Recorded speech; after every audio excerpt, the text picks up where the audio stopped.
A gente falou sobre chamado aqui, e não era a minha intenção inicial. Eu recebi uma palavra... O que é? A minha gola? Eu recebi uma palavra de um irmão aqui da igreja, e ele falou: pastor, eu estou com algo queimando no meu coração, eu acredito que você precisa pregar sobre flechas de volta. E a minha intenção era mesmo pregar uma mensagem só, mas eu me senti nesses dias compelido a gente continuar ministrando sobre isso. E isso é tão precioso, eu quero falar sobre isso nessa mensagem, que como é importante a gente ter uma impressão profética, queridos, né? Porque quando a gente ouve Deus, a gente responde, você passa não só... Eu não estou dizendo que não existam momentos onde a gente não vai perceber a necessidade da igreja de ficar a igreja nisso. É claro que a gente vai fazer. Mas quando você consegue ouvir aquilo que Deus já decidiu fazer e você corresponde a isso, é claro que o processo é outro. Então eu acredito, né, não só, claro, para a igreja, mas até o Diego acho que não apresentou os visitantes. Tem alguém visitando a gente pela primeira vez hoje aqui? Apresentou? Pois é, mas eu não vi, estava distraído. Lá, quem mais, amém, seja bem-vindo, Deus te abençoe. Não, mas quem de repente está visitando a gente... Então eu acredito que existe mesmo um ambiente profético aqui, onde Deus quer nos ativar em algumas coisas. Eu queria que você abrisse já sua Bíblia comigo, em 2 de Reis, capítulo 13.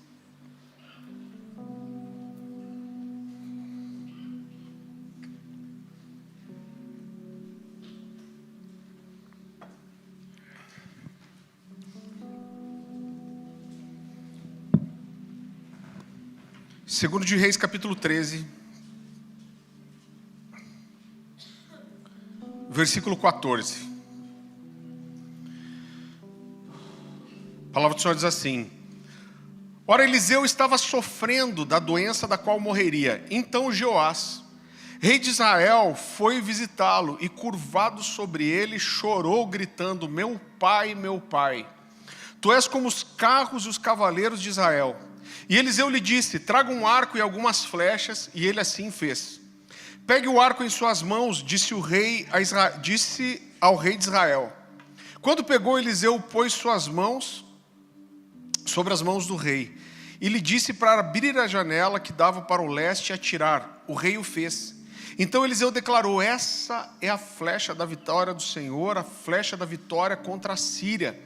Você destruirá totalmente os arameus em Afeque. Em seguida, Eliseu mandou o rei pegar as flechas e golpear o chão. Ele golpeou o chão 3 vezes e parou. O homem de Deus ficou irado com ele e disse: você deveria ter golpeado o chão 5 ou 6 vezes. Então iria derrotar a Síria e a destruiria completamente. Mas agora você a derrotará somente 3 vezes. Queridos, quando a gente... estuda esses livros aqui, principalmente o livro de Reis, né? Isso aqui é o que na teologia a gente chama de período do reino dividido. Então ele é meio complexo de entender, porque a Bíblia fala do reino de Israel, o reino de Judá, o reino do sul, o reino do norte. Para deixar mais confuso ainda, o nome dos reis é parecido, porque o nome de um rei é Joás, o do outro é Jeoás, ou seja, parece que é feito para dar um nó na cabeça da gente, né? Mas qual é o contexto? Eu queria tentar deixar isso muito simples para você.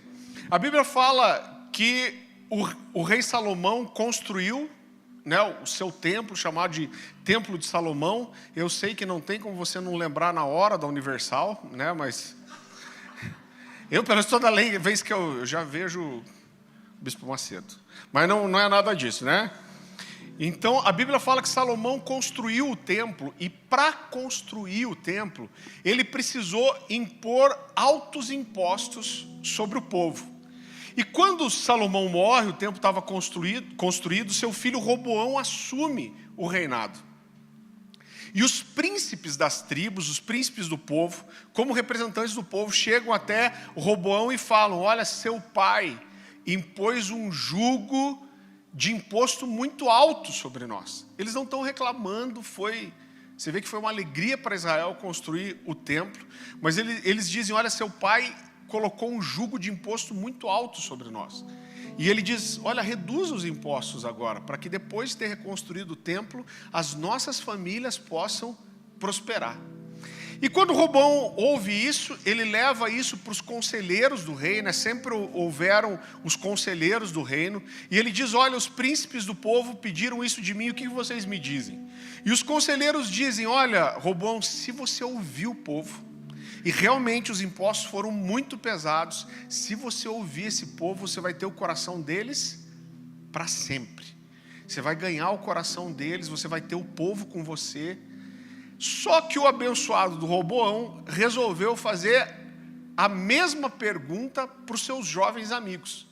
E ele vai para os seus jovens amigos, conta a mesma história, ele pergunta para os amigos, o que vocês acham que eu deveria fazer?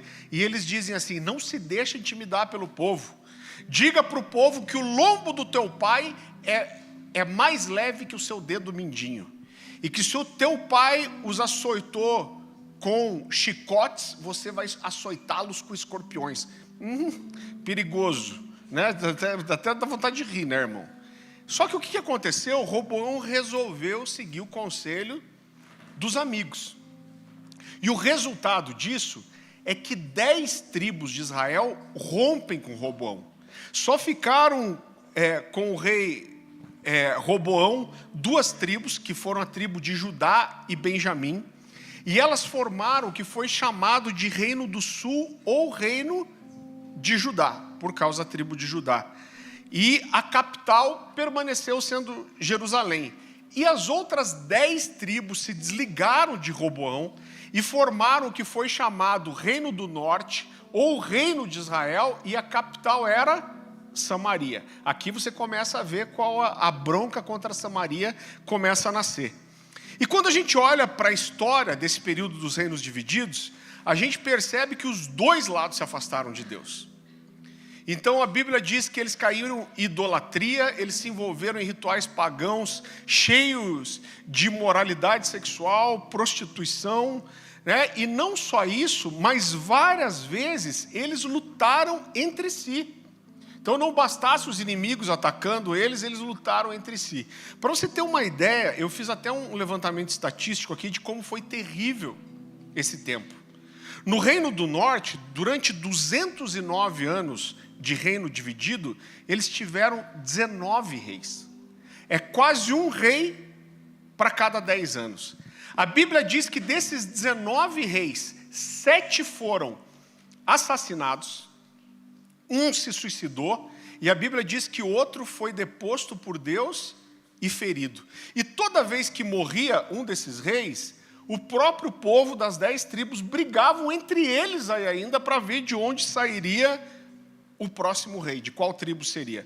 Querido, olha o quadro, como esse texto faz um resumo aqui de qual era a realidade que eles viviam. Eu quero que você vá comigo para 2 de Reis, capítulo 17.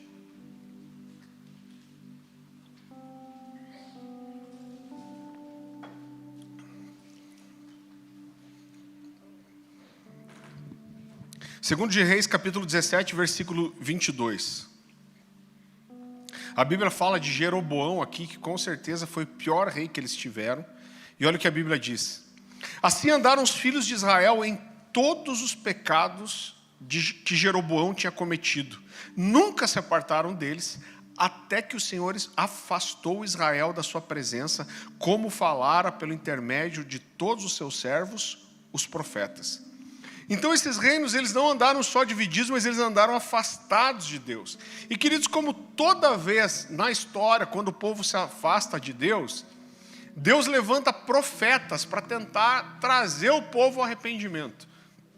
Para serem boca de Deus, para apontarem o pecado do povo e tentar trazer o povo para o arrependimento. E querido, nesse tempo aqui houveram inúmeros profetas. Agora, não era fácil ser profeta nesses dias. Por quê? Apesar de muitas vezes os reis recorrerem aos profetas, por quê? Porque além deles brigarem entre eles, Israel e as 12 tribos estavam sempre sendo atacados por outros povos. E quando povos inimigos vinham, o que os reis faziam? Aí eles queriam ir até os profetas e perguntar: pede para Deus dar favor para a gente na guerra. Nós devemos ir para a guerra ou não devemos? Nós vamos vencer essa batalha ou não vamos? E toda vez que esses reis procuravam os profetas consultavam o Senhor e orientavam os reis. Mas apesar de orientar os reis, ao mesmo tempo eles nunca deixaram de apontar o pecado dos reis. Então era mais ou menos assim: o Senhor vai te favorecer, você vai ganhar essa guerra, mas volta para o Senhor. Deus não vai tolerar isso para sempre.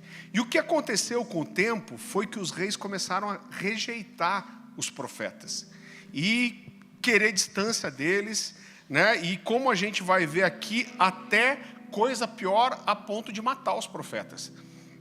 Então a gente vai ver que quem matou os profetas não foram só os inimigos de Israel, mas profetas inclusive foram mortos por próprios reis de Israel. Na época desse texto que a gente está lendo, no reino de Israel, que é onde é o foco da nossa mensagem, havia um dos profetas mais conhecidos da Bíblia, que era o profeta Elias. Mas do outro lado, no reino do norte, contemporâneo de Elias, existia outro profeta muito conhecido também, que era o profeta Zacarias. Eles eram contemporâneos, os reis eram contemporâneos, e eu quero mostrar para você qual foi o final que Zacarias teve. Vá comigo para 2 Crônicas, capítulo 24.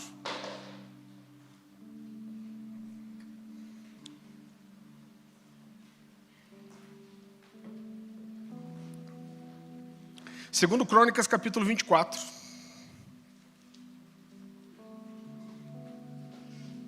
Versículo 18. Só por curiosidade, às vezes, esses dias alguém me perguntou: pastor, por que é segundo, Crônicas não tinha que ser segunda Crônicas? Não, é porque Crônicas, reis são livros, né? Então é 2 Crônicas. Quando a gente vai para o Novo Testamento, a Bíblia chama aquelas cartas de epístolas. Por isso que a gente fala 2 Pedro, 2 Timóteo. Talvez não acrescente nada para você nesse momento, mas eu me sentia que o He-Man dando aquele conselho no final do desenho.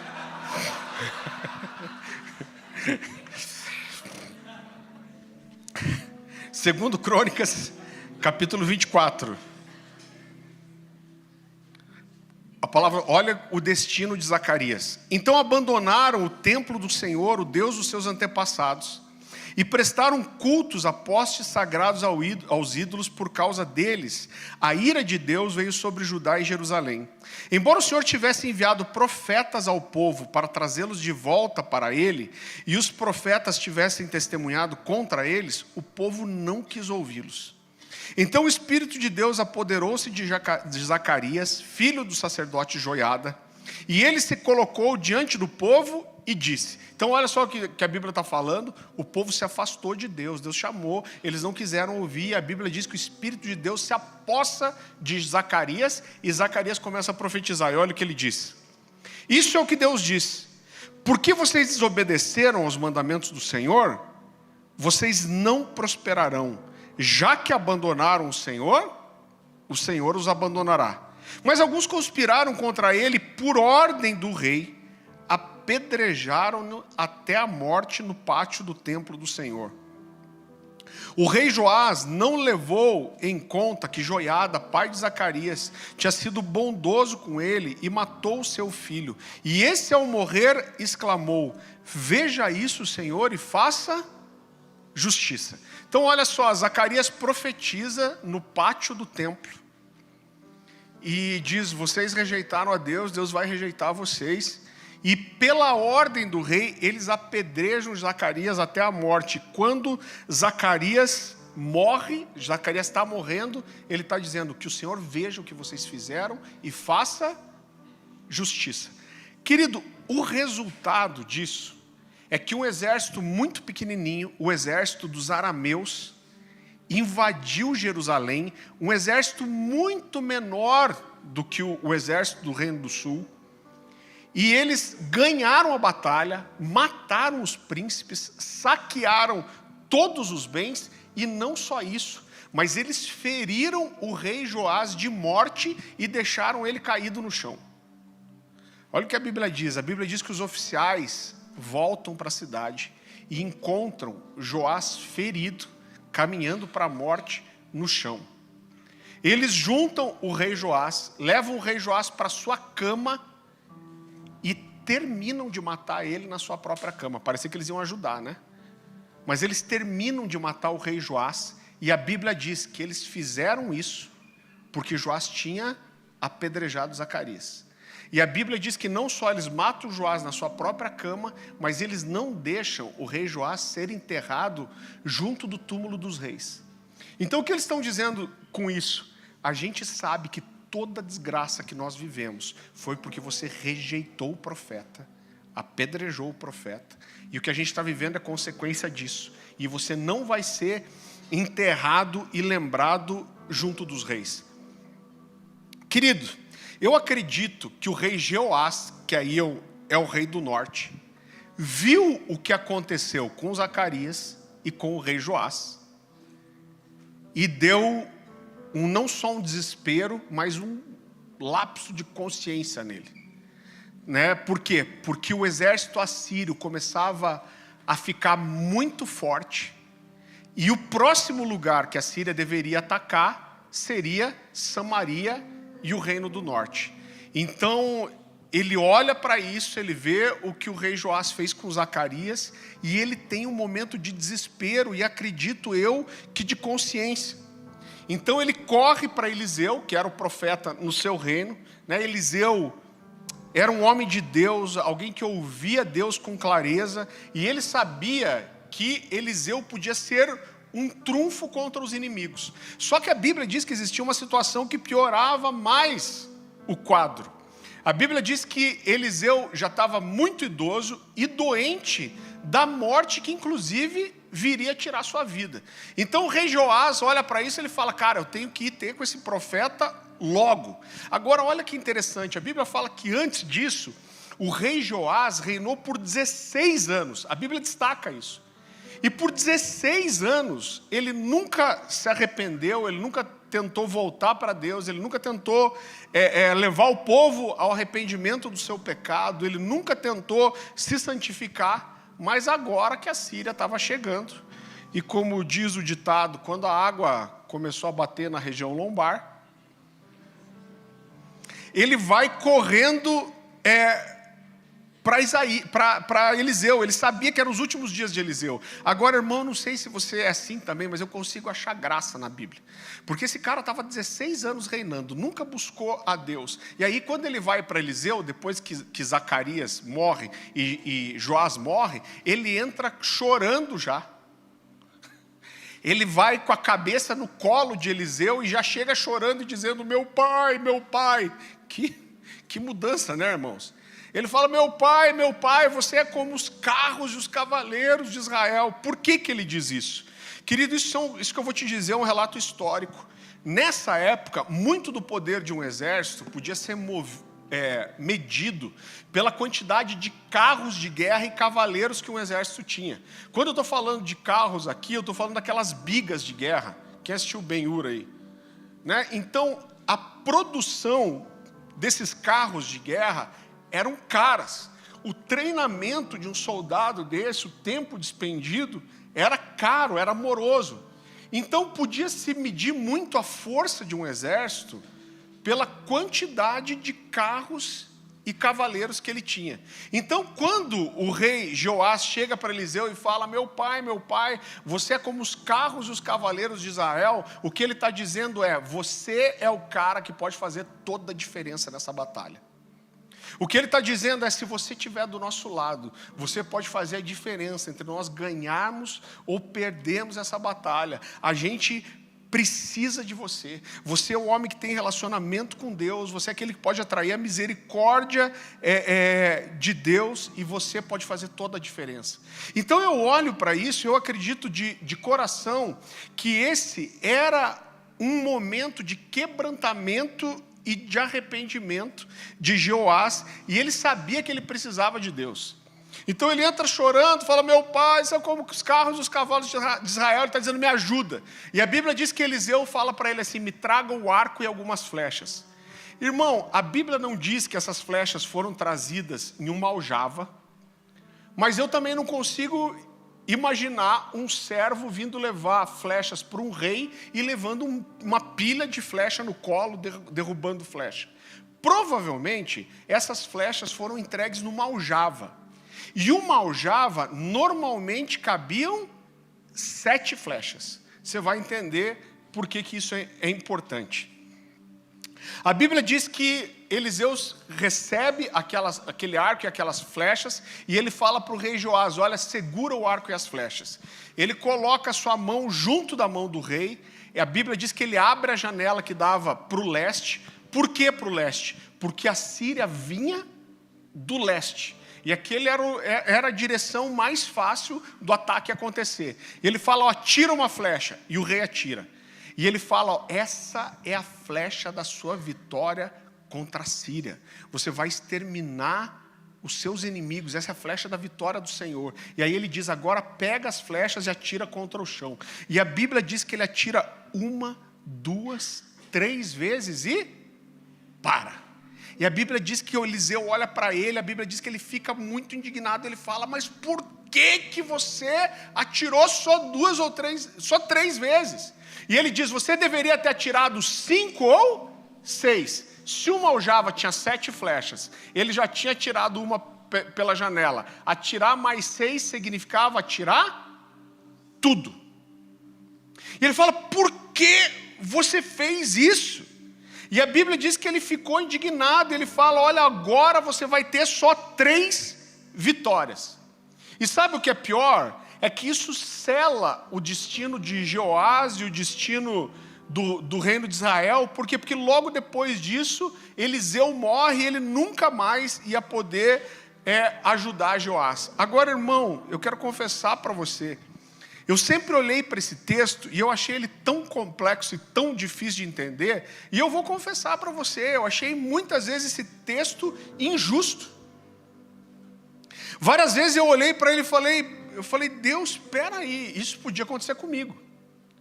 E eu várias vezes me coloquei no lugar do rei Joás, e eu reclamava com Deus, eu falava, Deus, Eliseu não deu nenhuma orientação para ele.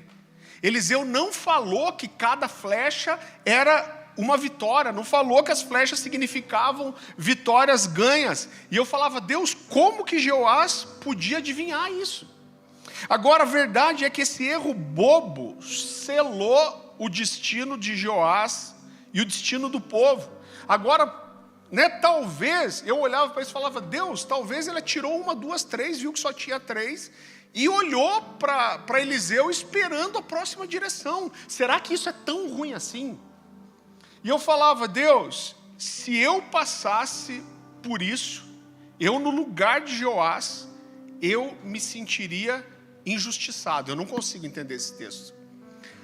Agora, por outro lado, a Bíblia fala que Eliseu se irou muito. Se eu não me engano, a versão Almeida Revista Atualizada fala que ele se indignou muito. Então, por outro lado, eu olhava para isso e eu falava, peraí, Deus, por que tanta ira e indignação? Deve haver um motivo para ele ficar tão indignado. Ele não ia ficar, como dizem os meus filhos, não ia ficar só indignado porque sim. Tinha que ter um motivo por trás disso. E eu acredito que a resposta, para que a gente entenda a indignação de Eliseu, é tentar entender melhor quem era Eliseu. Quando a gente olha para Eliseu, e uma das coisas que já mexe muito comigo, em primeiro lugar, é que Eliseu não aparece no relato bíblico até Deus chamar ele pelo nome. Então, a primeira vez que o nome Eliseu aparece na Bíblia é Deus falando sobre ele. Então a Bíblia fala que o grande profeta de Deus, Elias, o cara tinha resistido 450 profetas de Baal. Fez cair fogo do céu, aí uma mulher, Jezabel, fala, eu vou te matar. O cara sai correndo, chorando e se esconde numa caverna. Vai entender, né, irmão? E o pior, para mim ele tentou passar um migué em Deus. Porque ele se esconde na caverna, né? Jezabel fala, eu vou te matar, cortar a sua cabeça. Ele vai chorando e se esconde na caverna. E aí ele fala para Deus, Deus, eu quero morrer. Mas se quisesse morrer mesmo, era simples. Era só esperar Jezabel, né? Então não está meio incoerente o negócio aqui? Não está meio incoerente o negócio? Mas ele fala para Deus, Deus, eu não quero mais. Eu não quero mais profetizar. Eu não quero mais ser profeta. Eu não quero mais isso aqui.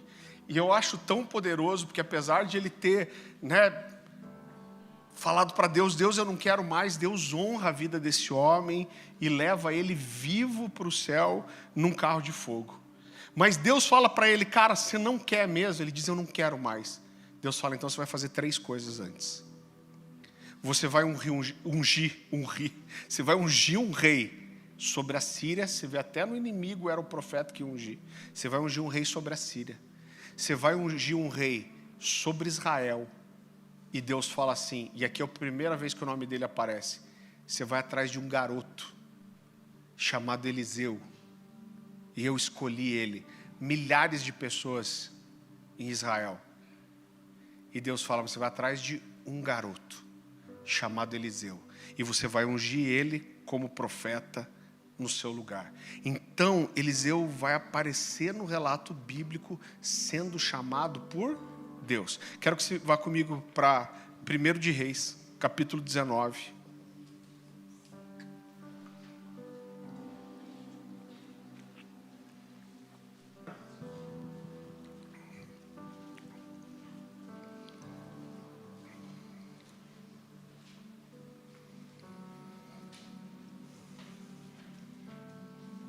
Versículo 19.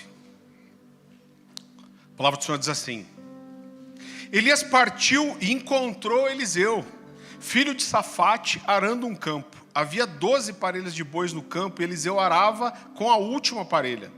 Elias se aproximou de Eliseu, lançou a capa sobre os ombros dele e continuou a caminhar. Os profetas são muito loucos mesmo, né? Eu consigo imaginar o Mike Shea fazendo isso. Então ele vai andando, solta o manto e vaza.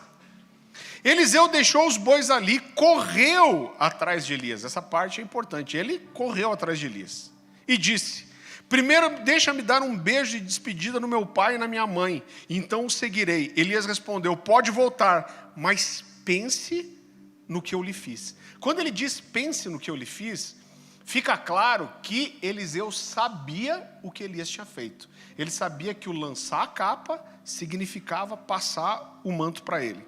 Eliseu voltou para sua parelha de bois e os matou. Usou a madeira do arado para fazer fogo e assar a carne. Distribuiu a carne para o povo da cidade e todos eles comeram. Então partiu com Elias como seu ajudante. Agora, olha só que interessante. Mais uma vez, Eliseu vai aparecer na história com Deus chamando ele pelo nome. Deus fala, você quer sair? Mas você vai levantar alguém no seu lugar primeiro. Você vai atrás desse garoto chamado Eliseu. E a Bíblia fala que Elias chega em Eliseu e lança a capa sobre ele e vaza. E sai andando, irmão. Irmão, é engraçado esse texto. Eu falei de manhã, eu estava contando, vocês não sei porque que eu lembrei. Esses dias eu estava vendo um Reels, aí tinha um cara numa praça com um cartaz, nem sei porque eu estou falando isso. E daí estava escrito assim, cuidado, Jesus está voltando. Aí o cara lê e vem um cara vestido de Jesus. A milhão. E dá uma voadora no cara. Eu achei muito bom. Então eu fico imaginando a situação mais ou menos assim. Ele lança a capa e vaza. E a Bíblia diz que depois disso, Eliseu teve que correr atrás dele. Irmão, por que Eliseu teve que correr atrás dele? Porque ele já estava longe. Então eu fico pensando. O cara está trabalhando de boa. De repente aparece o profeta, lança o manto sobre ele e vaza. Eu fico imaginando Eliseu de boca aberta, olhando para o profeta, olhando para o manto, tentando entender o que aconteceu. Não teve uma orientação, uma palavra de incentivo, uma palavra profética, né? Um manual de instrução, não teve nada. Ele lançou a capa e, tipo, Deus, esse aqui, ticado, já foi. Mas a Bíblia diz que Eliseu volta correndo atrás dele e fala assim, olha, espera, deixa eu me despedir dos seus pais. E ele diz, pode voltar para se despedir, mas lembra o que eu te fiz.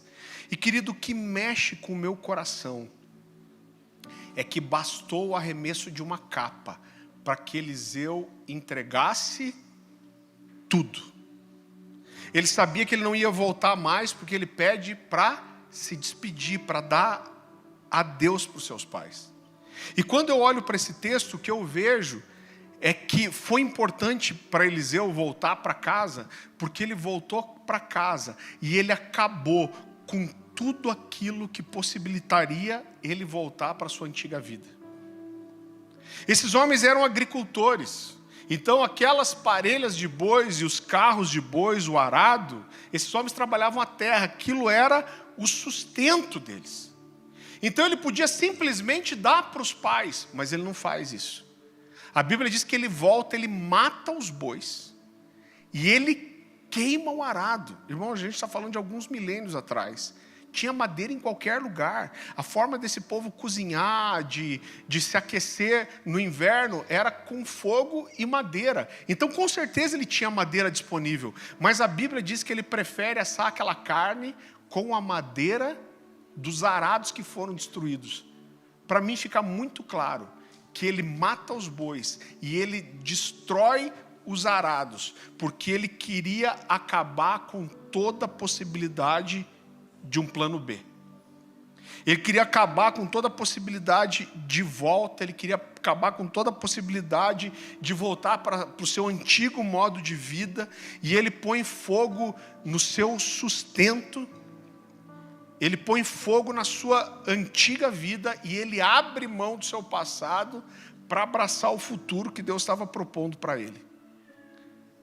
A Bíblia fala que nessa mesma época aqui, Jezabel estava matando os profetas, decapitando os profetas, a ponto de Elias chegar para Deus e falar: Deus, não sobrou ninguém. Deus fala para ele: peraí que não é bem assim. Mas na visão dele, qual era? Jezabel está matando todo mundo. Então Eliseu sabia que ele ia ser perseguido, que iam desejar matá-lo, que ele ia correr risco de vida, e eu creio que ele queimou tudo aquilo para que ele não corresse o risco de ter a oportunidade de voltar atrás. Agora olha só que interessante, a Bíblia fala, toda vez que a Bíblia fala de profetas, a Bíblia fala dos alunos dos profetas, a Bíblia fala, como um texto que a gente vai ler aqui, dos discípulos dos profetas, a Bíblia vai falar também dos moços, né? Então ela fala: tal profeta foi com o seu moço.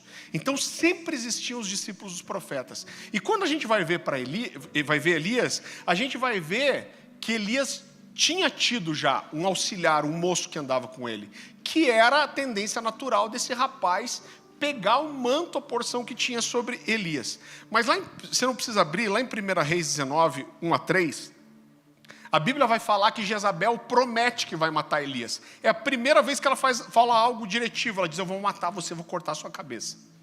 Logo depois disso, a Bíblia diz que eles estão em Berseba, e Elias chega para o seu discípulo e fala: olha, me espera aqui que eu vou até tal lugar. E a Bíblia diz que o garoto obedeceu.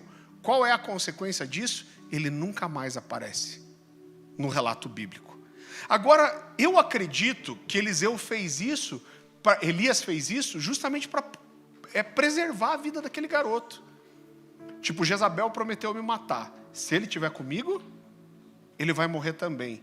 E aí Elias fala: fica aqui em Berseba. E ele diz: tá bom. E depois disso ele desaparece. E a gente vai ver que Elias tentou fazer exatamente a mesma coisa com Eliseu. Eu quero que você vá comigo para 2 Reis, capítulo 2.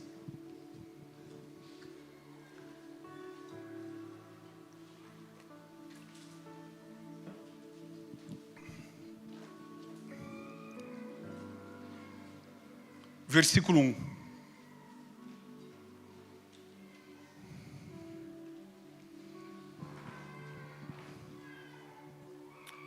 A palavra do Senhor diz assim: quando o Senhor levou Elias aos céus num redemoinho, aconteceu o seguinte: Elias e Eliseu saíram de Gilgal, e no caminho disse-lhe Elias: fique aqui, pois o Senhor me enviou a Betel.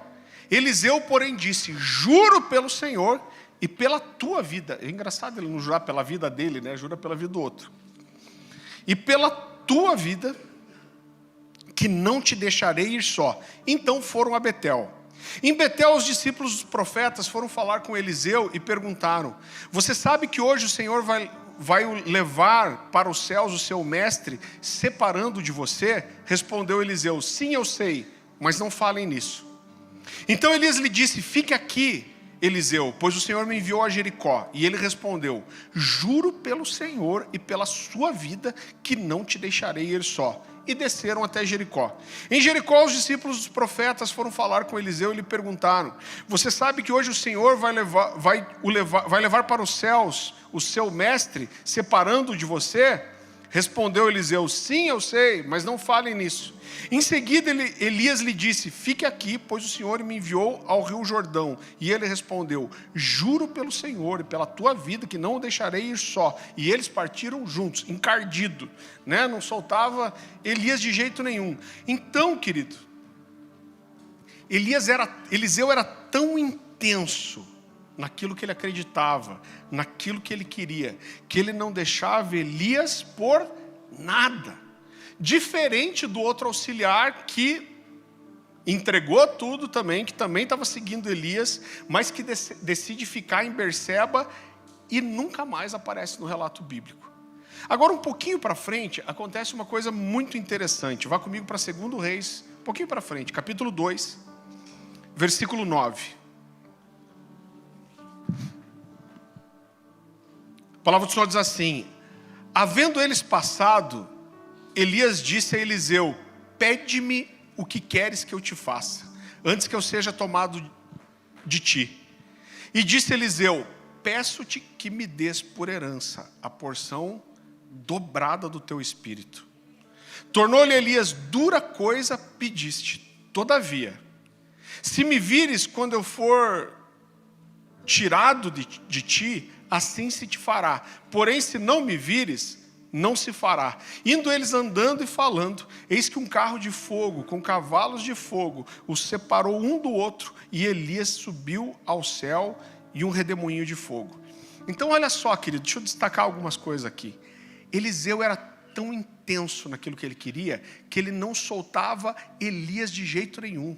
Elias tentou deixar ele várias vezes, mas o que ele está dizendo para Elias é: cara, eu não vou deixar você. Por quê? Porque eu queimei o meu passado. Essa é a minha vida. Eu não tenho para onde voltar. Eu não deixei nada para trás. E eu não vou deixar você. Agora entenda que aqui ainda não existia nenhuma promessa. Ele não estava fazendo isso por causa de uma promessa. E aqui eu quero te dizer algo, querido. Eu não estou dizendo que todo mundo vai ser avivalista e que todo mundo vai ser famoso, mas eu acredito de coração que sempre vai existir um destino extraordinário para as pessoas que são intensas. Sempre, sempre. Existe uma frase de C.S. Lewis, eu não lembro exatamente, mas é mais ou menos assim, que as dificuldades preparam pessoas comuns para destinos extraordinários. Então sempre vai haver um destino extraordinário para aqueles que são intensos. Agora olha só, esse era o profeta Elias, um dos maiores profetas das Escrituras, e quando ele diz para Eliseu: o que você quer? Ele diz: eu quero a porção dobrada do Espírito que há em você. Ele começa dizendo assim: cara, você pediu uma coisa dura, difícil. Mas aí ele põe uma condição. E qual é a condição? A condição é que quando eu for levado de você, você esteja comigo. Agora você percebe que a condição que Elias coloca para que ele recebesse a porção dobrada do Espírito era simplesmente que ele permanecesse fazendo aquilo que ele já fazia. Ele não perde nada mirabolante, nada fora do que era feito. O que ele está dizendo é: você quer isso? É uma coisa difícil, mas tá bom. Qual é a condição? Só continua fazendo aquilo que você já está fazendo. Só permaneça sendo intenso da mesma forma. Só permaneça sendo dedicado da mesma forma. Só permaneça sendo comprometido da mesma forma. E querido, quando a gente olha para a vida de Eliseu, a gente vai ver que Eliseu nunca voltou atrás. A Bíblia faz questão de destacar os grandes milagres desses profetas, e se a gente contar, você vai ver que ele fez exatamente o dobro dos milagres de Elias. Ele dedicou a sua vida para ser um homem de Deus, profeta de Deus, boca de Deus para a sua geração, e agora, finalmente, no final da vida, um pouco antes de morrer, Eliseu se levanta para ser profeta pela última vez. E a gente volta no começo dessa mensagem.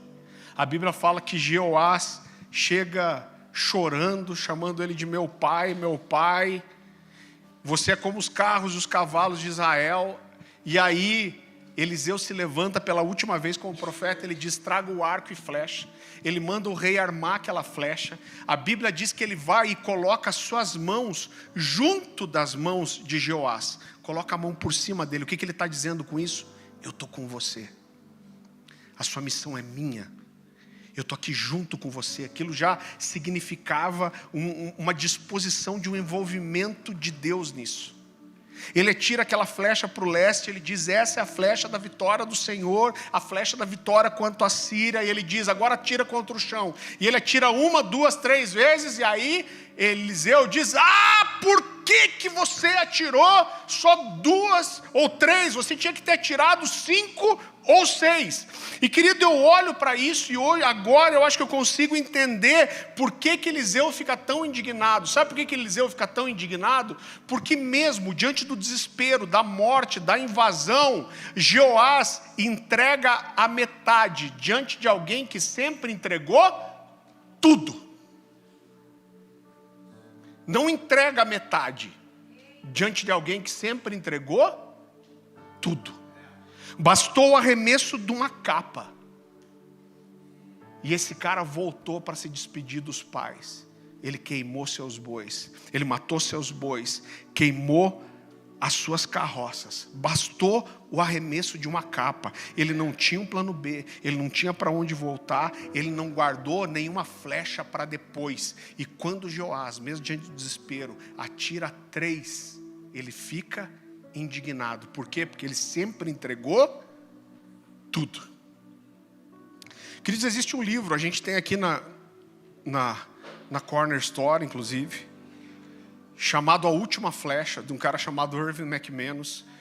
E no livro ele não faz essa exposição, o contexto, o desenvolvimento do livro é diferente. Mas ele conta uma história muito interessante. Eu fui até atrás desse filme depois para ver, mas ele usa isso como ilustração, eu achei muito precioso. Ele fala de um filme que inclusive ganhou um Oscar de alguma coisa, um filme chamado, não é muito conhecido, chamado Gattaca. Alguém já assistiu, lembra? Você vê como não é conhecido mesmo. Mas a história desse filme é a seguinte: é um filme futurista, e as pessoas estão moldando geneticamente os embriões para tirar todas as debilidades e todas as fraquezas e tentar gerar seres humanos quase perfeitos. Eu não sei se você sabe, mas isso é real hoje, né? Existe todo um trabalho da ciência para fazer isso. Então eles conseguem aperfeiçoar, tirar os medos, as limitações, as doenças, e com isso a ciência não deixa mais ninguém gerar filhos de forma natural. Ninguém deveria gerar filho de forma natural. Vamos aperfeiçoar a raça humana. Agora, mesmo com toda essa evolução da ciência e toda a orientação do governo, de vez em quando, sem querer, alguma criança nascia de forma natural. Agora, era claro que essas crianças que nasciam de forma natural eram desprezadas pelos outros, eram vistas como uma subespécie de ser humano. E a história do filme gira em torno da vida de 2 irmãos, aonde um foi geneticamente aperfeiçoado e o outro nasceu de forma natural. Só que o irmão que nasceu de forma natural, ele não deixava que as suas limitações guiassem a sua vida. Ele se tornou desbravador, competitivo, sonhador, e ele vivia competindo com o irmão, e apesar do irmão ser geneticamente aperfeiçoado, em várias coisas ele conseguia ser melhor do que o irmão. E eles viviam em competição. E uma das coisas que esse que nasceu de forma natural era melhor, era na natação. E chega uma hora do filme que eles estão numa praia, e é claro que o filho que foi geneticamente aperfeiçoado, ele ficava indignado de perder em algumas coisas para o irmão, e eles olham um para o outro e falam assim, vamos mergulhar e apostar uma corrida? E o outro fala, vamos. E eles mergulham. E já na largada, o filho que tinha sido gerado de forma natural, ele ganha a frente. O outro que era aperfeiçoado vai com toda a força para tentar alcançar, para tentar ganhar. E ele não consegue. Logo no começo ele olha para o irmão dele e fala assim, como você consegue? Ele está querendo dizer, eu fui aperfeiçoado, eu fui geneticamente mudado, como que você consegue ganhar de mim? E eles continuam nadando, só que eles nadam, eles estão ali naquela competição, e chega uma hora que o irmão que foi geneticamente aperfeiçoado, ele começa a demonstrar sinais de cansaço. As braçadas ficam mais lentas, ele começa a ter dificuldade, fica ofegante, e ele diz, olha, a gente precisa voltar, está ficando perigoso. E aí o outro irmão, que nasceu de forma natural, fala, não, agora não adianta voltar, agora a gente tem que atravessar, é mais fácil ir para o outro lado. Só que ele olha para trás, as luzes da cidade estão desaparecendo. Ele olha para frente e não vê nada. E ele fala, cara, ir para frente aonde? E eles continuam. Só que eles continuam e chega uma hora que o cara já está mostrando riscos verdadeiros de se afogar. E ele diz, você quer matar a gente? O que você está fazendo? E nessa hora o irmão para e responde a primeira pergunta que ele fez. E fala assim, você quer saber como que eu consigo? É porque eu não deixei nada para a volta. Eu estou entregando tudo para ir. E queridos, quando a gente olha para as Escrituras, você vai perceber que o modelo que Jesus nos deixou é entregar tudo sem olhar para trás. Eu quero que você vá comigo para o Evangelho de Lucas, capítulo 9. Esse é o exemplo de Jesus. Lucas capítulo 9, versículo 57.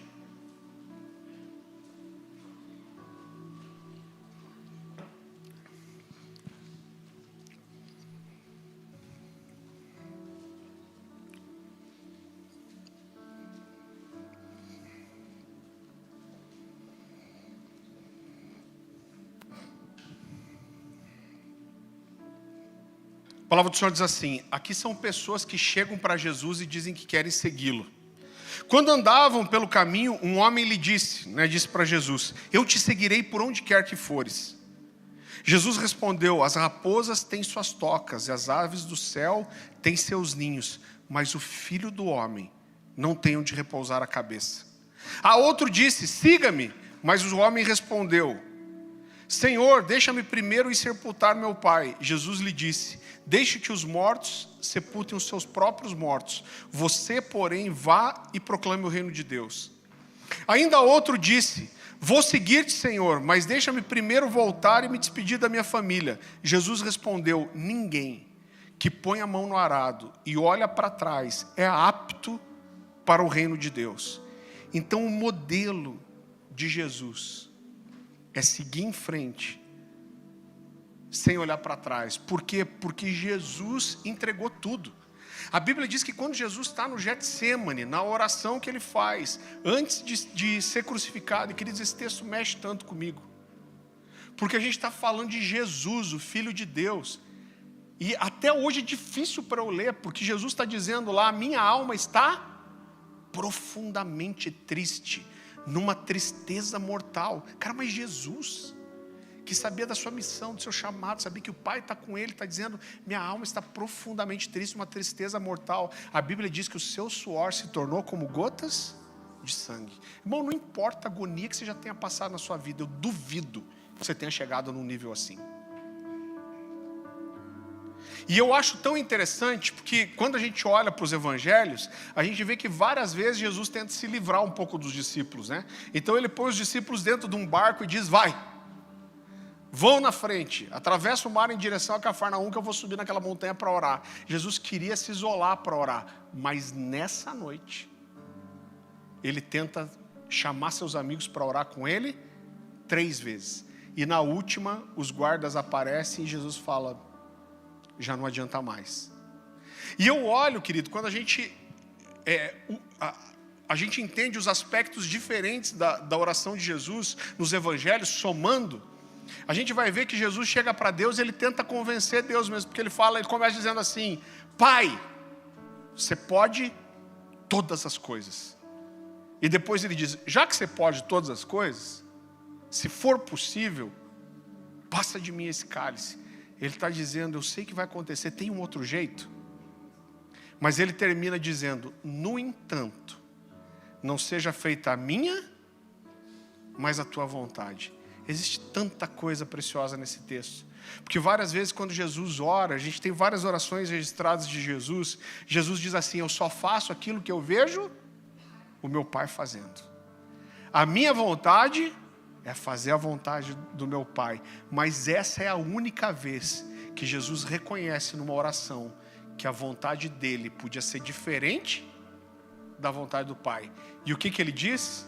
Eu estou te pedindo isso, mas no entanto, não seja feita a minha, mas a sua vontade. E a gente sabe qual é o fim da história. A gente sabe que Jesus na cruz entregou tudo. Irmão, se você decidiu por Jesus, você não pode ter um plano B. Se você decidiu obedecer a palavra de Deus, essa semana eu atendi uma situação, uma pessoa que dizia assim: mas essa situação é da minha vida. Cara, mas a Bíblia diz isso. Não, mas é que você não conhece a minha história, você não conhece a minha situação, você não conhece o contexto. Irmão, não importa o contexto, não importa a situação, não importa a leitura emocional que a gente faça. Se a gente decidiu obedecer a palavra de Deus, nós não podemos ter um plano B. Se você decidiu ser aquilo que Deus te chamou para ser, você não pode ter um plano B. Você não pode deixar nada que possa tornar possível uma segunda opção. A Bíblia vai dizer que nós não somos como aqueles que retrocedem. Vá comigo para Hebreus capítulo 10.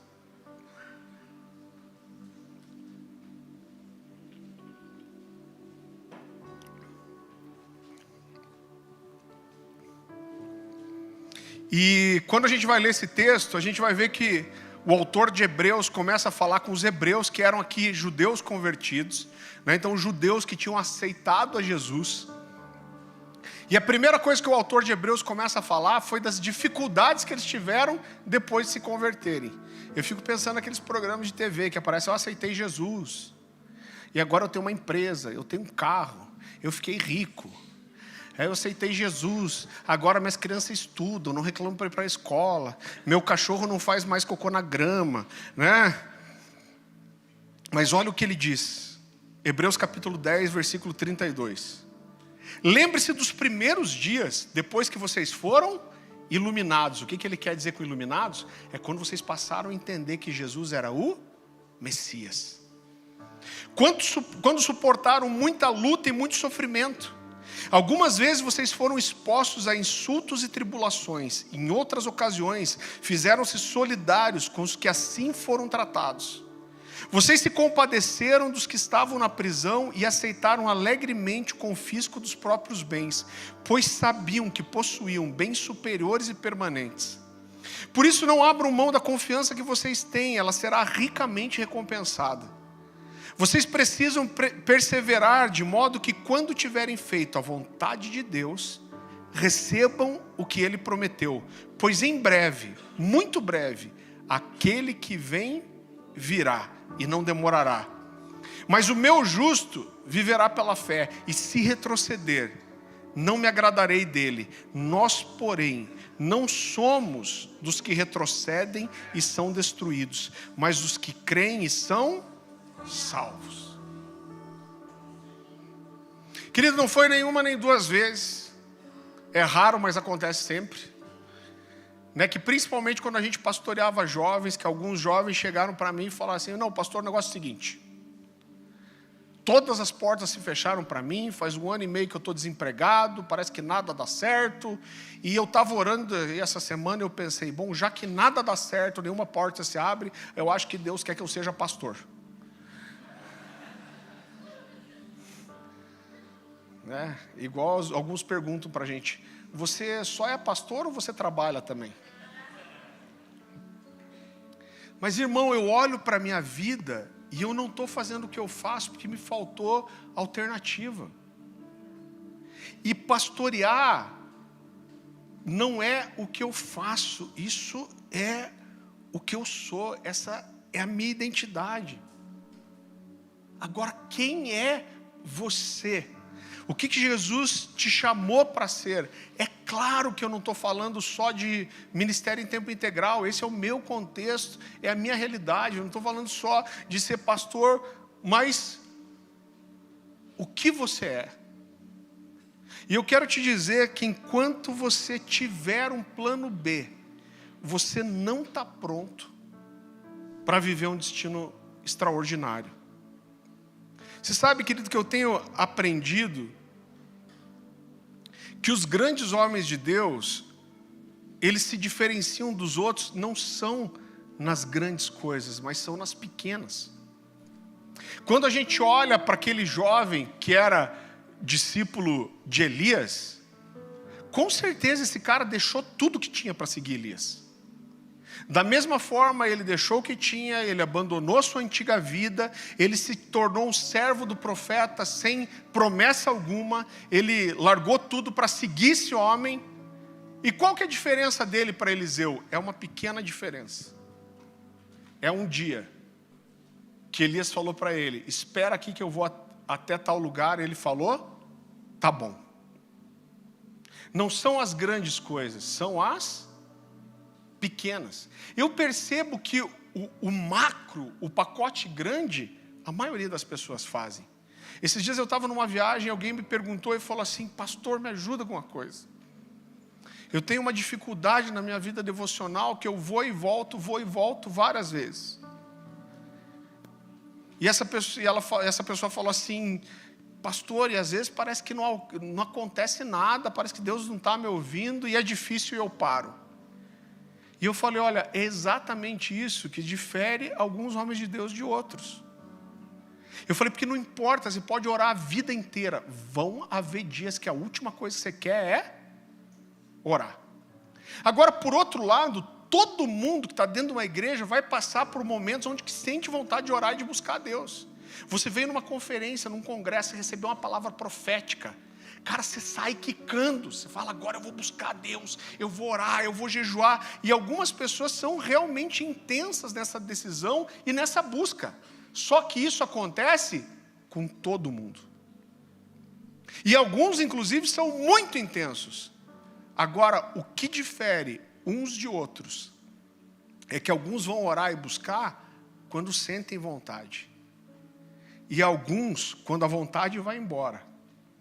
Quando parece que Deus não está te ouvindo, eles simplesmente permanecem até que alguma coisa acontece. Eu lembro que quando eu comecei a ler, ali com 16 anos, eu lia muito Charles Swindoll. A Débora gosta muito de Charles Swindoll também, um cara que não é tão conhecido hoje, mas acho até hoje um dos caras mais incríveis que tem. Ele é bem pastoral. E eu lembro de duas frases dele que eu li na adolescência ainda. Eu li isso com uns 16 anos. Não faz muito tempo.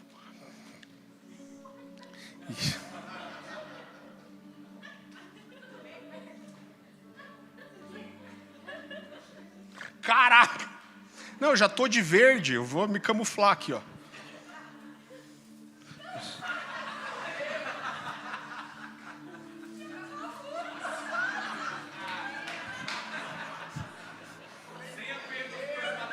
Sem apego às coisas materiais. Não, brincadeira.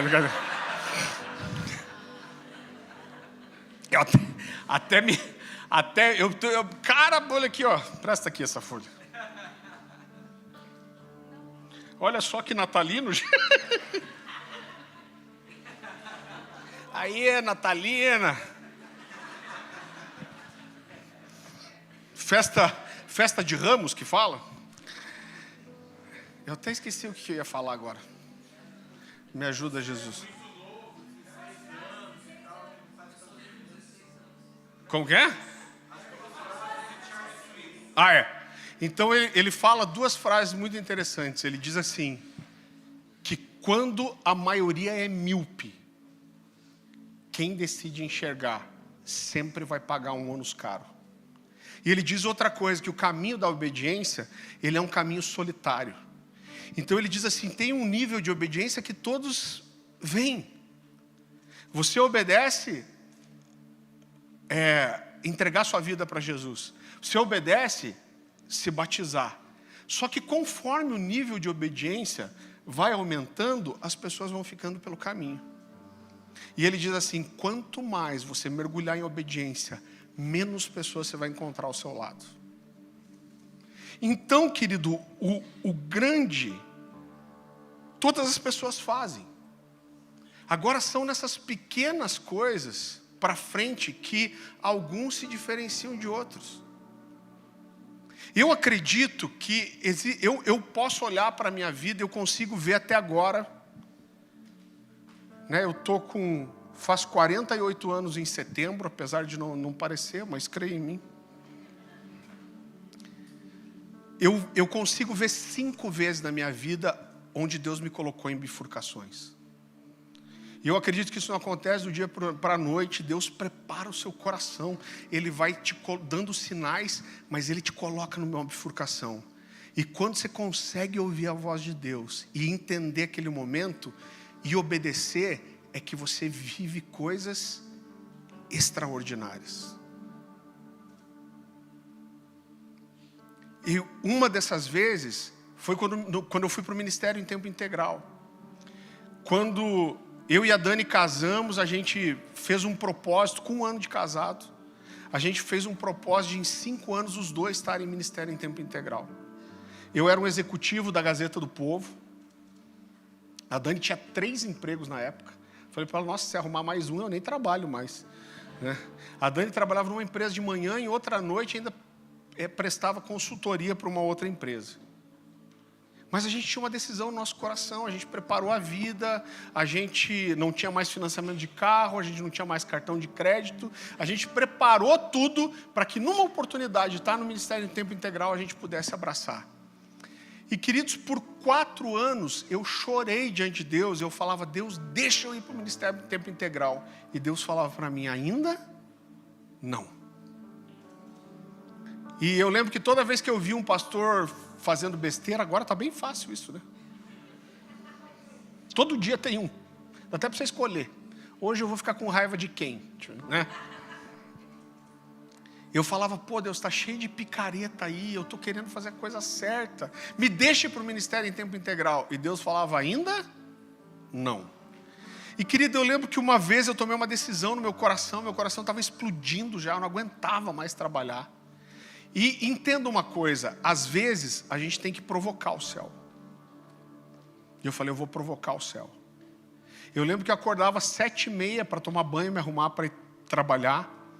E eu falei, eu vou orar antes de ir para o trabalho. Eu comecei a acordar às 6h30, comecei a acordar às 6, comecei a acordar às 5h30, comecei a acordar às 5 horas da manhã. Então eu passava ali 2h30, 3 horas, orando até eu começar a me arrumar para ir para o trabalho. E eu lembro tão bem disso, a gente morava aqui pertinho, na mesma rua que eu moro hoje, na Ângelo Massignã, num apartamentinho. E eu lembro que eu acordava de manhã, eu abria a janela, eu preparava meu chimarrão que eu ia fazer para passar meu tempo em oração. E eu fazia toda manhã a mesma oração, eu falava, Deus, o sol não levantou ainda, mas eu já estou aqui te esperando. Eu falava, Deus, deixa eu gastar minha vida para o seu reino. E depois de alguns meses fazendo isso, eu tenho até hoje o meu caderninho onde Deus falou isso comigo.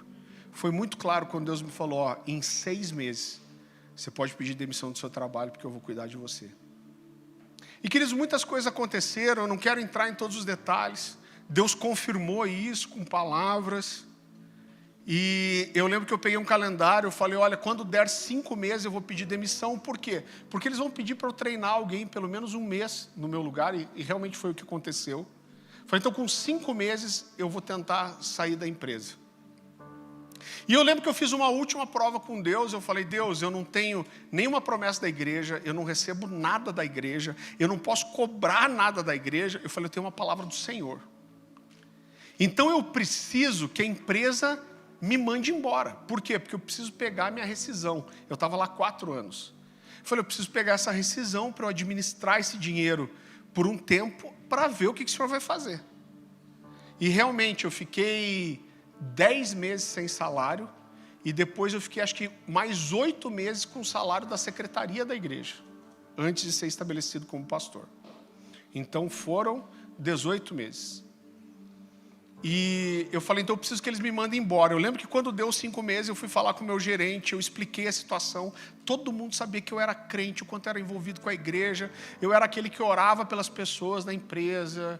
O primeiro casamento que eu fiz na vida foi de 2 funcionários lá que nem cristãos não eram. 2 ímpios, né? 2 ímpios a gente casa, porque a gente não casa é um crente e um ímpio, aí não. E eu cheguei e falei com o meu gerente, eu falei, cara, o negócio é o seguinte, você me conhece, sabe o que eu faço? Eu falei, cara, eu quero estar no ministério em tempo integral. Eu falei, mas eu não tenho nada certo, eu preciso que a empresa me mande embora. E ele falou para mim assim, Farley, tinha um tempo que a empresa até fazia isso, com pessoas que iam embora do Brasil. Então assim, o cara está aqui, tem um fundo de garantia, vai embora do Brasil, nunca mais vai vir receber isso. Então a empresa mandava embora para o cara receber o seu fundo de garantia. Ele falou, só que parece que nem isso mais a empresa faz. Ele falou, mas cara, eu vou levar para cima e vamos ver o que acontece. Eu acho que passou uma semana mais ou menos, ele me chamou na sala dele um dia, ele falou, olha Farley, como eu imaginava, ele falou, olha, eu falei com a minha gerente falou com a gerente dela, e cara, realmente, a gente não vai te mandar embora, se você quer sair, você vai precisar pedir demissão. E querido, eu lembro que aquele foi um dia assim muito difícil, né? Eu fui embora, eu morava no Xaxim, e eu sempre pegava a Dani no trabalho para a gente ir embora. Eu nem sei porque ela não foi junto naquele dia, mas eu lembro que eu estava ali na Marechal Floriano, um pouco para frente das concessionárias ali, e eu abri meu coração para Deus. Eu estava assim muito decepcionado. Eu falei, Deus, mas será que eu viajei na maionese? Eu falei, mas eu tinha tanta certeza que o Senhor falou comigo, mas a última prova que eu precisava era a empresa aceitar me mandar embora. Eu falei, Deus, eu não posso simplesmente sair porque eu não tenho como pagar as contas nem mês que vem.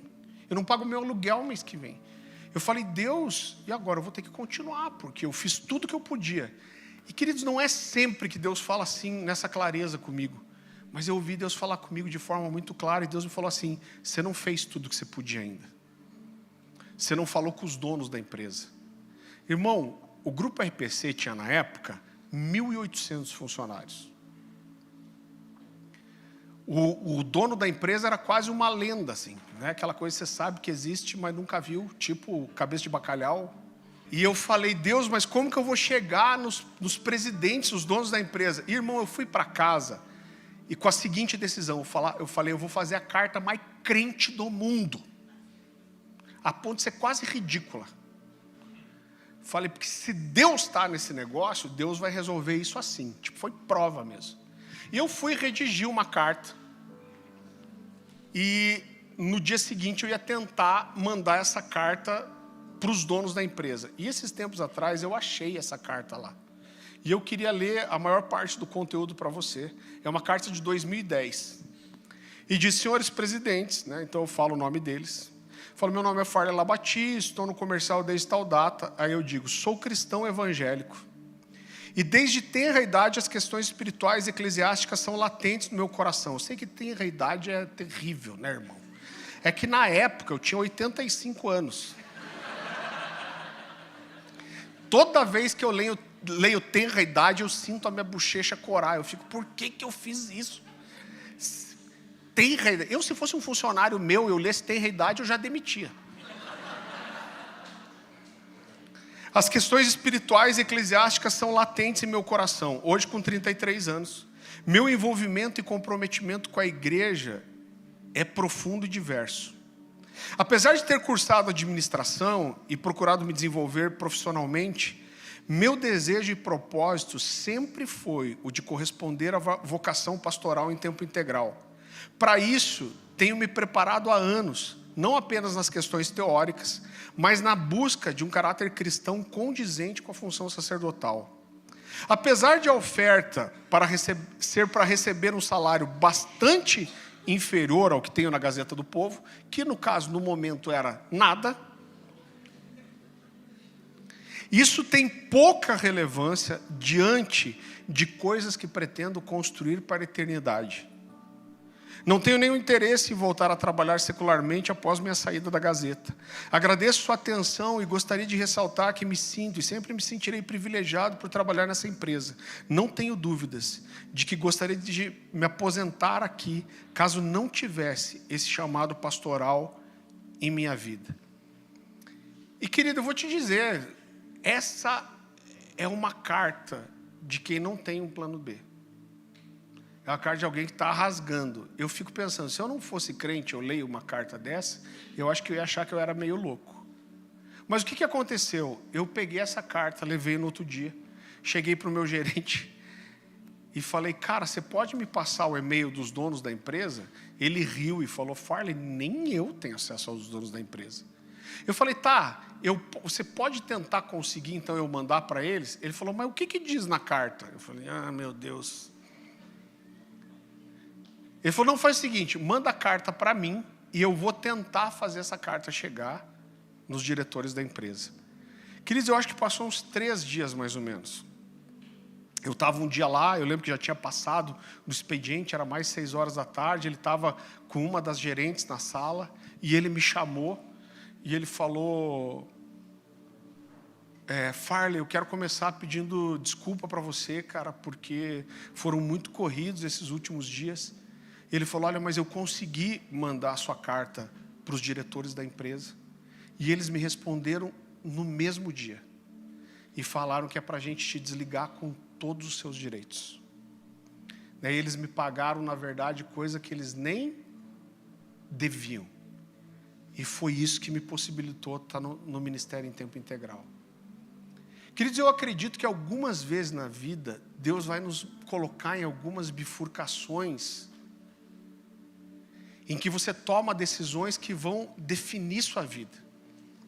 E às vezes algumas decisões, eu só quero tomar um cuidado, eu quero que você entenda que quando a gente está falando o tempo todo aqui sobre não retroceder, não voltar atrás, existe um passo para trás que vem de Deus.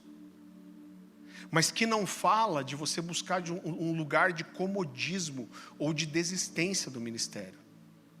Então, por exemplo, eu tive uma primeira experiência em tempo integral quando eu tinha 18, 19 anos. Eu trabalhei 6 meses de tempo integral.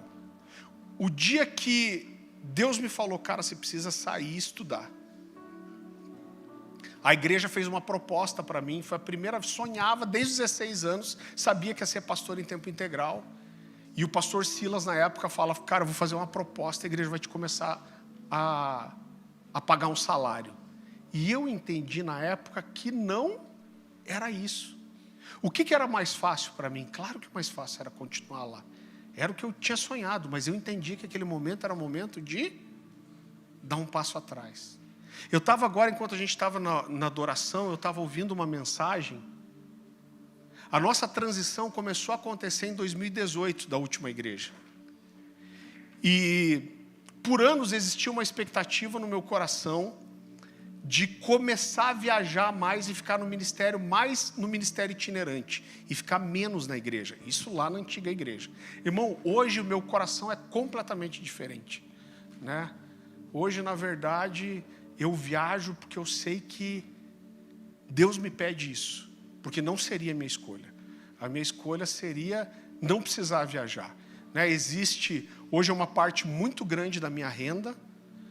A igreja cuida, eu não estou reclamando, a igreja cuida bem demais da gente, mas o padrão de vida que a gente leva é porque eu viajo ministrando fora, vendendo material, porque eu tenho escola online, Então existe esse aspecto também, mas se eu pudesse escolher, eu não viajaria mais, só viajaria para onde eu quero, só nos amigos. Mas em 2018 não era assim. A minha expectativa é que ia acontecer uma transição de liderança no final de 2018. E para mim, eu tinha me comprometido a estar mais na igreja até essa transição acontecer. Isso 3, 4 anos antes. Então na minha cabeça era assim, passou 2018, eu vou ficar bem livre para viajar mais. Já existia um acordo no presbitério da igreja. Eu estava ouvindo uma palavra agora, dia 24 de maio de 2018. Eu estou começando a sentir sinais de transição e eu liguei para o Bertelli. E o Bertelli me dá uma palavra assim. E foi engraçado, o Bertelli é muito louco. Eu falei, cara, estou precisando de uma palavra, desenrola um manto para mim aí. Ele fala, tá bom. E desenrola, né? E ele fala assim, Deus, eu estou vendo o seu servo sendo colocado numa prensa de azeite. Ele falou assim, ele te obedece, mas ele está entrando num nível de obediência que ele nunca entrou antes. Ele falou assim, ele estava num arco armado, e o coração dele estava dizendo, agora vai. E era a minha expectativa. Eu falei, virou 2018, eu vou voar. Ele falou, mas aí eu vejo Jesus recolhendo o arco, tirando a flecha do arco e colocando no peito. Ele falou, Deus, a hora que ele diz, agora vai, o Senhor tira a flecha do arco e traz para dentro do peito. O Senhor traz para dentro do peito, porque é para alinhar o coração dele com o seu. E isso é difícil, porque o que ele queria era ser lançado. Mas ele vai sentir que ele está voltando atrás. Mas ele está... Você já percebeu que para lançar uma flecha, às vezes você precisa voltar para depois atirar. E o que aconteceu depois disso? É que o Senhor nos levou para uma transição, que começou a queimar no nosso coração em agosto, setembro de 2018. E a gente estava há 13 anos nessa igreja, a gente era muito bem cuidado, irmão, a gente tinha bom salário. A gente tinha plano de saúde, tinha ajuda de custo, tinha plano odontológico, tinha um seguro de vida com previdência da Prudential, a gente tinha tudo que uma família precisava. E mesmo assim, eles me permitiam viajar um final de semana e era o que eu complementava a renda da família. Eu estava no lugar que todo mundo queria estar. Mas aí Deus começa e Deus vai trazendo a revelação aos poucos. Porque Deus começou dizendo assim, não é isso que eu tenho para você, você não vai ficar aí.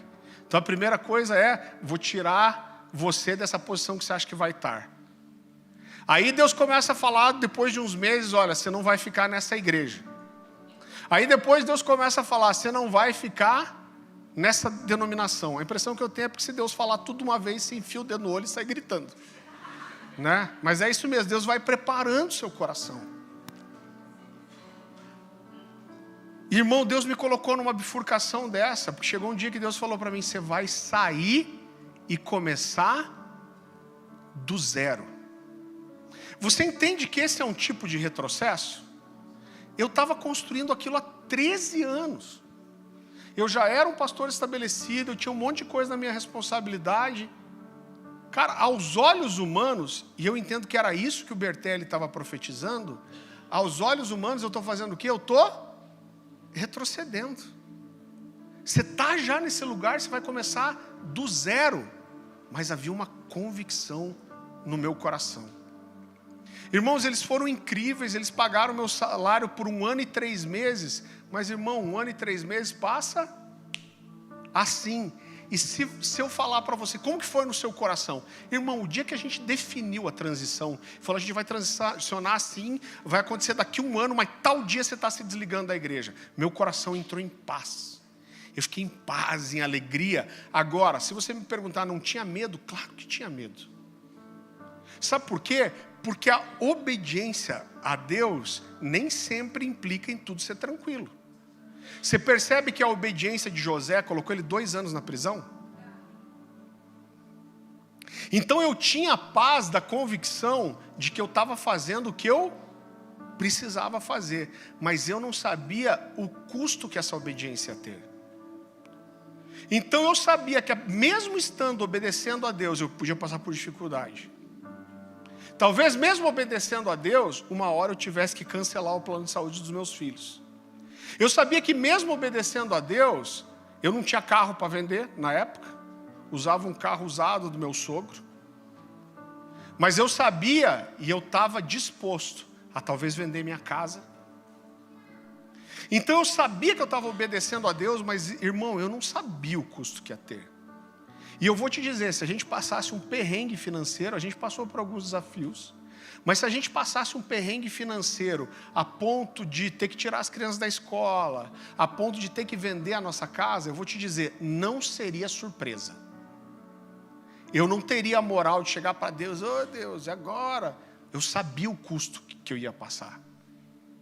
Querido, graças a Deus não foi isso que aconteceu, né? Eu olho para a nossa vida hoje, a gente vive muito melhor do que vivia antes. É claro que eu tenho todas essas pontes, né, financeiras que colaboram com o que a igreja faz por mim, mas a gente viveu uma série de milagres, com casa, com carro. Milagre, irmão. Milagre. Coisa que a gente nunca nem sonhou. Agora, eu olho para isso e entendo o que eu vou te falar. Eu estou há tanto tempo viajando.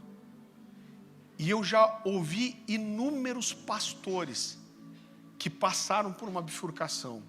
E o cara falou assim, teve um momento da vida que eu já não me encaixava mais na minha denominação. Já não fazia mais sentido para mim. Eu já não concordava mais. E eu sabia que eu tinha que sair.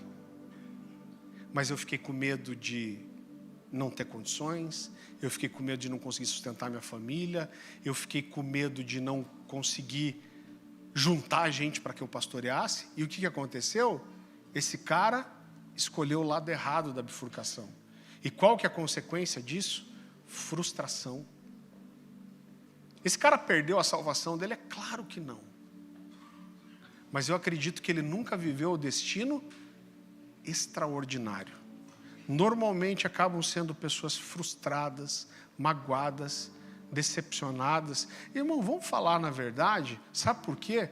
Porque esse cara acabou vendendo o seu chamado. Vendeu o seu chamado pelo quê? Pela segurança. Por um salário fixo. Por vários benefícios. Mas não adianta a gente querer enfeitar. O que esses caras fizeram foi vender o chamado deles. O chamado deles teve um preço. Então, mais uma vez, é claro que eu não estou falando, querido, só de tempo integral. Mas existe uma vida que Deus planejou para você. Existe um destino profético que Deus escolheu para você. E eu creio de coração que a gente tem trazido essa série de mensagens aqui, não é só para contar a história para você e trazer um fundamento bíblico. Claro que isso já é muito importante, mas eu acredito de coração no ambiente profético aqui. Eu acredito que o Senhor quer mexer, se não com todos, com muitos de vocês, dizendo: sua vida é minha. Quando você vai se entregar para o que eu tenho? Quando você vai parar de pedir que eu abençoe teus planos e você vai se render ao meu plano que já é abençoado? Quando você vai parar para entender que sua vida não é sua e que você tem que entender o que eu quero? Quando você vai entender que você sempre vai escolher mal, se não for a minha direção? O que Jesus quer de você? O que Ele te chamou para ser, irmão? Mais uma vez, é claro que isso não fala só de ser pastor, só de ministério em tempo integral. Agora fala de ministério, sim. Eu não lembro exatamente o texto que fala isso, mas, se eu não me engano, Paulo diz: se a nossa esperança está só nessa vida, nós somos os mais miseráveis dos homens. Se a Dani puder me ajudar a achar. Agora Apocalipse 14 ou 12, está na Bíblia. Diz: bem-aventurados os santos, porque as suas obras os seguem. Então, irmão, é claro que é bom você conquistar coisas boas, você deixar coisas para os seus filhos. É bom você ter condições para dar educação para os seus filhos, para você ter coisas boas. Mas tudo isso vai passar. E a única coisa que nos segue é as nossas obras. Quando a Bíblia fala de obras, o que ela está falando? É daquilo que nós conseguimos construir na vida de outras pessoas. É o nosso chamado. É quando a gente está dizendo: Deus, eis-me aqui. O que você quer de mim? As coisas que nós construímos na vida de outras pessoas, isso tem valor eterno. 1 Coríntios, você pode... Deixa que eu abro aqui para sair.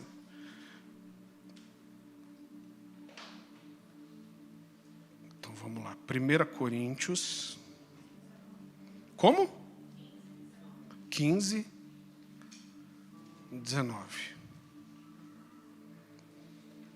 Se a nossa esperança em Cristo se limita apenas a essa vida, somos as pessoas mais infelizes desse mundo. Está dizendo: cara, a tua esperança, aquilo que você espera em Deus, sua oração, seu clamor, sua expectativa, está limitada a coisa dessa vida. Nós somos os mais infelizes dos homens. A gente tem construído isso. Deus não tem um chamado aleatório para nós. Não, só quero que você seja feliz e crente. Existe um destino profético, existe um chamado, existe uma missão. Nós temos um papel nisso. Se a gente não for a última geração, somos nós que preparamos a próxima geração. Como que isso é preparado? É preparado quando você diz sim ao que Jesus te chamou para fazer. Isso tem valor eterno. Talvez você esteja num momento desse, onde você sente que Deus colocou você numa bifurcação e você precisa tomar a decisão certa. Se eu não tivesse dito sim àquilo que Deus me chamou, a gente não estava aqui como igreja. Não existiria aquela igreja de Itajaí, aquela igreja em Mogi das Cruzes. Eu não estaria dando cobertura para todos esses pastores que a gente está dando. Mas eu ouvi e disse sim.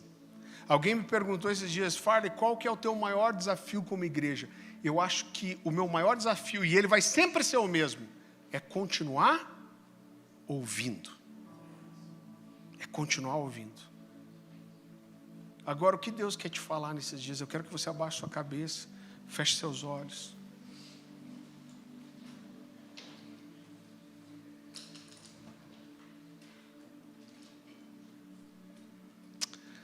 Ah, Jesus,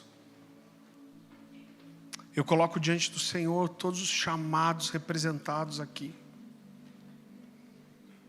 Talvez você tenha sido mais uma vez tocado por essa mensagem e você quer simplesmente vir aqui para frente para fazer sua oração de entrega. Isso não é para mim, não é para os pastores, é uma coisa entre você e Deus, mas... Sabe, irmão, quando a gente responde a um apelo, e eu cuido para não fazer apelo em todas as reuniões, por quê? Porque isso nunca pode ser banalizado. Mas o apelo fala de eu dar uma resposta e falar: Deus, essa mensagem é minha. Se ninguém mais receber, ela é para mim, ela é minha. Essa mensagem é minha, ela fala comigo. E você fala: eu estou aqui na frente, porque eu quero dizer sim. Talvez o sentimento que você tenha nesse momento é de precisar de sabedoria para entender essa bifurcação e entender para que lado você vai.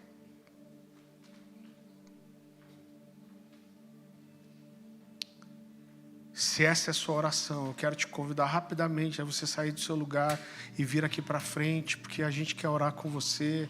Eu vou pedir já a ajuda dos pastores, diáconos, líderes de living. Pastor, eu sou líder de living, eu sou diácono, mas eu quero receber a oração. Esquece, pode você receber. Não ora com ninguém e vem receber. Eu quero chamar o pessoal do profético também. Se você tiver uma palavra para alguém, eu creio mesmo que o Senhor vai nos usar com palavras proféticas, que coisas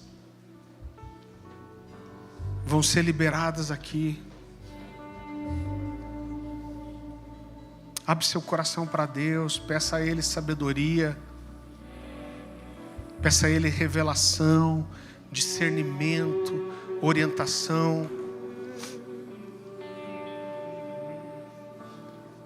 Espírito Santo de Deus, Senhor meu Deus, nós te agradecemos pelo privilégio e a honra que é nós servirmos ao Senhor na nossa geração. Nos ajuda, Jesus, a escolher da forma certa, Senhor. Nos ajuda a ouvir sua voz, a corresponder ao seu chamado.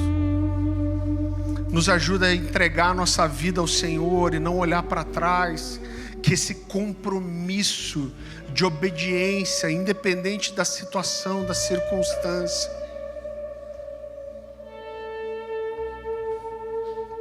que esse seja o grito do nosso coração em obedecer, Pai, e não olhar para trás.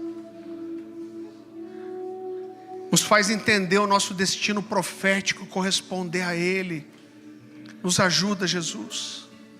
Traz grandes mudanças aqui. Eu sinto isso gritando tão forte no meu coração. Ouça o que eu te digo. Eu creio de todo o meu coração que os próximos meses serão meses de grandes mudanças, grandes transformações. Nem todos vão ser fáceis, mas vão ser momentos de grandes transformações. Espírito Santo de Deus, pastores, diáconos, líderes de living, pessoal do time profético, que a gente possa abraçar essas pessoas, orar com elas. Pra onde eu irei, se eu não tenho pra onde voltar? Só tenho você, Deus, palavras de vida eterna. Pra onde eu irei, se eu não tenho pra onde voltar? Só tenho você, Deus, palavras de vida eterna.